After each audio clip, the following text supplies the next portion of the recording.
Hello दोस्तों, आप सभी का स्वागत है एक नई वीडियो में। और इस वीडियो में हम एसएससी सीजीएल 2026 के लिए एक कंसेप्ट कर रहे हैं, डायरेक्ट कॉमन टेंजेंट और ट्रांसवर्स कॉमन टेंजेंट, और आपकी तीसरी जो कि दोनों सर्कलों को मिला के टेंजेंट मिलती है, तीनों करेंगे हम।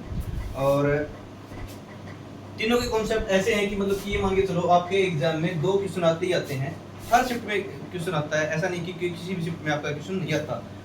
सबसे पहले direct common tangent, direct common tangent पहले कंसेप्ट सीखेंगे, उसके बाद आप इस पे 2 क्वेश्चन करेंगे, ठीक है।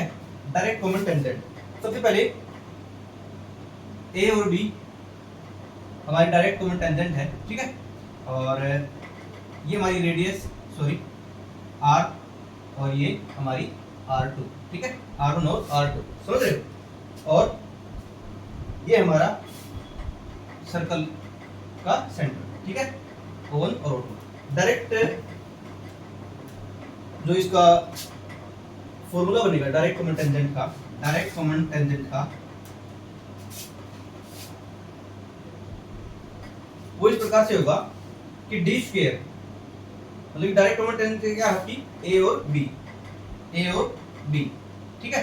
ए बी क्या होगा, डी स्क्वायर माइनस, मतलब डायरेक्ट कॉमन टेंजेंट मतलब सीधी रेखा है तो इसमें सारे माइनस माइनस करते चलेंगे हम, अंडर करेंगे R1 का स्क्वायर माइनस R2 का स्क्वायर, ठीक है, और पूरे में क्या कर देंगे हम, अंडर कर देंगे। उसी तरीके से जब हम ट्रांसवर्स कॉमन टेंजेंट की बात करेंगे, ट्रांसवर्स कॉमन टेंजेंट की बात करेंगे, AB और CD, AB और CD, ठीक है, AB और CD, R1 R2, समझ रहे हो। और ये है बीच की डिस्टेंस, ठीक है। AB और CD दोनों बराबर होंगी, ठीक है। हमारी ट्रांसवर्स कॉमन टेंजेंट है, क्या है हमारी ट्रांसवर्स कॉमन टेंजेंट। जहां पर इसकी बात आ जाए, ट्रांसवर्स की बात आ जाए, जब ये दोनों काट रहे हो तो एक जगह देखोगे आप प्लस बन रहा है, मतलब कि छोटी शेप है, आपको याद करने की ट्रिक है ये। इसमें सीधी रेखा है, डायरेक्ट कॉमन टेंजेंट है, मतलब कि माइनस का निशान हर जगह, देखो यहाँ भी माइनस का निशान है, ठीक है। और यहाँ पर क्या करना आपको, इसमें एक प्लस बन रहा है, मतलब वैसे तो बन नहीं रहा प्लस, लेकिन आप समझ रहे कर सकते हो, ट्रांसवर्स कॉमन टेंजेंट, ठीक है। ए बी और सी डी क्या होगी, अंडर रूट करेंगे डी स्क्वायर माइनस, पहले माइनस का स्क्वायर, R1 का स्क्वायर प्लस R2 का स्क्वायर, ठीक है। R1 इसका स्क्वायर आ जाएगा, ठीक है, R1 प्लस R2 का स्क्वायर, ठीक है। एक तीसरा है, पहला, दूसरा और थर्ड, जो कि सबसे मेन है, when circle touch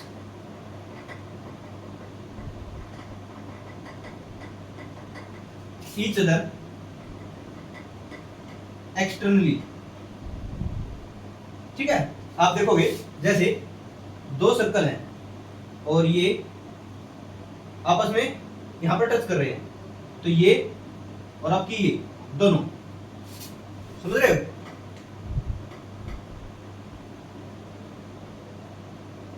transverse common tangent आपकी, ठीक है, ए बी और सी डी, ठीक है। क्या होगी, सबसे पहली बात आपको पता है, इस तरीके से आपकी लाइन बनेगी, तो ये जो डिस्टेंस होगी उसी के बराबर ये होगी, और उसी के बराबर ये होगी, मतलब कि तीनों डिस्टेंस जो हैं ये बराबर होंगे आपकी। और ये आपकी R1 और R2 दोनों क्या होंगी, ये जो डिस्टेंस होगी आपकी, ये जो डिस्टेंस होगी ये क्या होगी, R1 प्लस R2, ठीक है, क्या हो जाएगी, R1 प्लस R2। जब हम इनकी ये ए बी निकालेंगे, डायरेक्ट कॉमन टेंजेंट निकालेंगे, मतलब कि जब 2 सर्कल एक्सटर्नली जब ये टच कर रहे हो, तो हमेशा याद रखो आपका जो फॉर्मूला होगा 2 × R1 R2, ठीक है, 2 × R1 R2। सबसे पहली बात, डायरेक्ट कॉमन टेंजेंट याद रखने के लिए सीधी रेखा है, मतलब कि सारे जो हमारे मार्क रहेंगे वो सारे नेगेटिव रहेंगे। Direct common tangent A B की जो लेंथ होगी D square minus R one का स्क्वायर माइनस आर टू का स्क्वायर। उसी तरीके से यदि ट्रांसवर्स कॉमन टेंजेंट की बात की जाएगी तो ये एक थोड़ा प्लस बना रहा है, प्लस बना नहीं रहा लेकिन समझने के लिए, ठीक है। ए बी और सी डी, कई बार क्या होता है हम एग्जाम में थोड़ा दिक्कत कर जाते हैं दिमाग में कि ट्रांसवर्स कॉमन टेंजेंट में माइनस आएगी या डायरेक्ट कॉमन टेंजेंट में माइनस आएगी, तो इसमें थोड़ा प्लस का निशान बन रहा है, तो D square minus R one plus R two का स्क्वायर। और जब सर्कल टच कर रहे हो एक्सटर्नली, बाहर टच कर रहे हो, तो फिर डायरेक्ट जो आपकी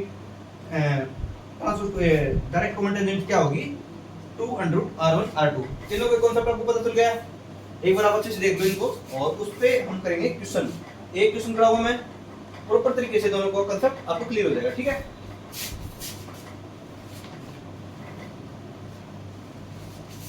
एक बार आप अच्छे से देख लो इसको, ठीक है।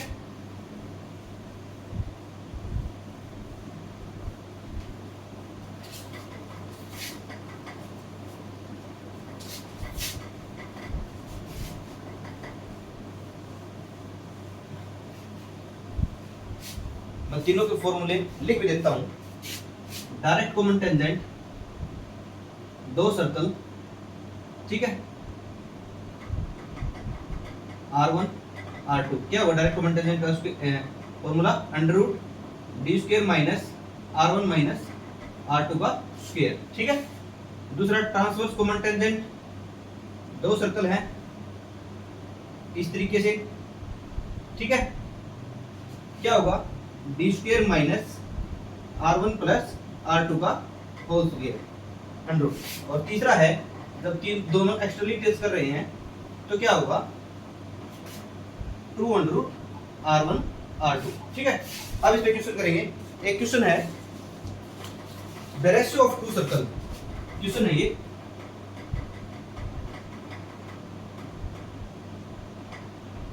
The ratio of two circle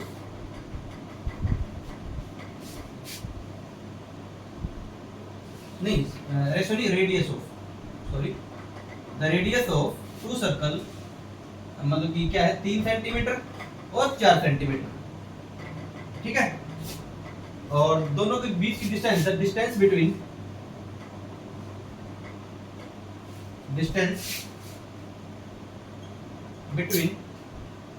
there centres is 10 centimetre. क्या दी है दोनों के बीच की दूरी 10 सेंटीमीटर।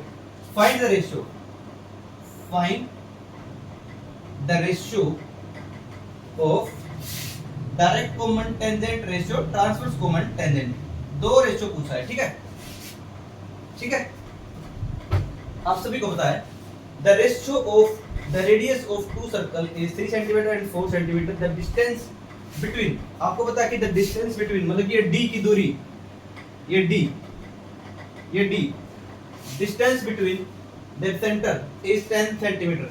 देखो डायरेक्ट कॉमन टेंजेंट के लिए दो सर्कल हैं, 3 सेंटीमीटर और 4 सेंटीमीटर की रेडियस है, इसकी 3 सेंटीमीटर इसकी 4 सेंटीमीटर, ठीक है। और बीच की दूरी कितनी दी गई है दोनों सेंटरों के सर्कल, दोनों डिस्टेंस बिटवीन देयर सेंटर के बीच की दूरी कितनी दी है 10 सेंटीमीटर, ठीक है। Find the ratio of direct common tangent. Direct common tangent का फार्मूला क्या होता था, एक बार और लिख देता हूं मैं, D square minus R1 minus R2 का होल स्क्वायर, ठीक है, समझ गए। डी स्क्वायर 10 का स्क्वायर माइनस R1 3 का स्क्वायर माइनस 4 का स्क्वायर, ठीक है, 10 का स्क्वायर। सो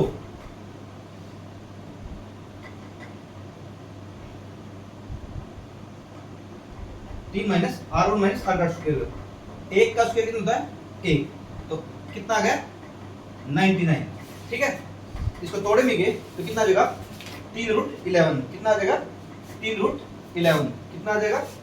इसको तोड़ेंगे, कैसे तोड़ेंगे 11 मल्टीप्लाई 9, 9 किसका है 3 का और 11, ठीक है। आपकी डायरेक्ट कॉमन टेंजेंट कितनी आ गई 3 अंडर रूट 11। और ट्रांसवर्स कॉमन टेंजेंट आपको पता है दो सर्कल दोनों ट्रांसवर्स कर रहे हैं, ठीक है, 3 और 4 रेडियस, बीच की दूरी 10। आपको पूछा क्या है A B C D, transverse common tangent. Transverse common tangent का सूत्र क्या है? √d² minus r1 plus r2 का होल स्क्वायर। d² कितना आपका 10 का स्क्वायर माइनस r1 का स्क्वायर कितना है 3 प्लस में 4 इसका होल स्क्वायर 100 माइनस 3 प्लस 4 7 7 का स्क्वायर कितना जा 49 कितना आ गया √51। तो आपको पूछा है डायरेक्ट कॉमन टेंजेंट से ट्रांसवर्स कॉमन टेंजेंट का रेशियो पूछा है।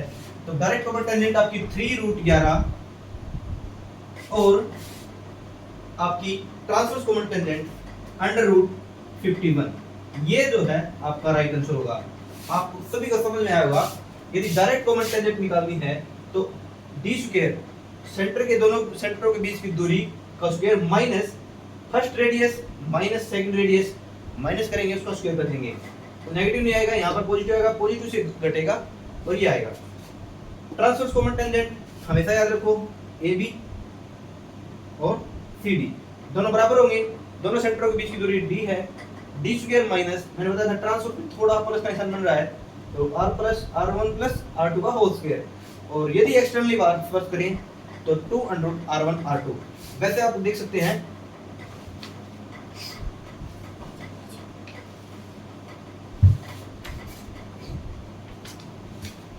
कैसे भी आप निकाल सकते हैं 2√r1 r2 कोई भी दिया है जैसे 4 दिया है या 5 दिया है तो आपको निकालना हो तो 2√r1 कितना है 4 और r2 कितना है 5 तो 20 2√20 का बाइफरकेट करेंगे 4 मल्टीप्लाई 5 4 को बाहर 2 निकल जाएगा तो 4√5 आपका राइट आंसर होगा। ठीक है, तीनों टाइप मैंने आपको बेहतरीन तरीके से करवा दी है और ये मान के चलो आपके एसएससी सीजीएल हो या सीजीएल हो एमटीएस हो सीपी हो तीनों में या सभी एग्जाम्स में एसएससी के एग्जाम्स में हर शिफ्ट में ये नहीं है कि एक शिफ्ट में 2 शिफ्ट में हर शिफ्ट में एक क्वेश्चन आता ही आता है।